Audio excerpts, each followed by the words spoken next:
بچوں، ایک دفعہ کا ذکر ہے کہ ایک جنگل میں ایک کچھوا اور خرگوش رہا کرتا تھا۔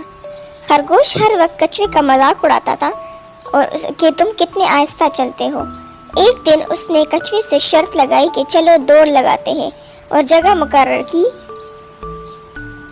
اگلے دن دونوں مقررہ جگہ پر پہنچ گئے اور ریس شروع ہوئی۔ خرگوش تیز تیز دوڑتا ہوا آگے کی طرف بڑھا۔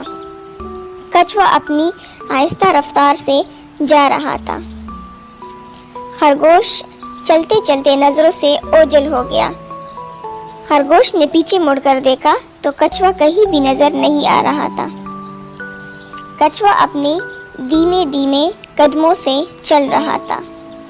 خرگوش نے سوچا کہ آرام کیا جائے کچھ دیر، کیونکہ ویسے بھی تو کچھوا بہت زیادہ دور ہے ابھی۔ وہ سو گیا تھا اور کچھوا آگے نکل گیا۔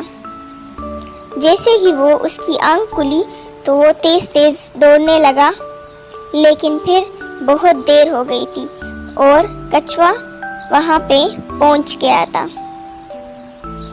خرگوش نے کچھوے سے معافی مانگی۔ تو بچوں، اس سے ہم نے سیکھا کہ غرور کا سر نیچا ہوتا ہے۔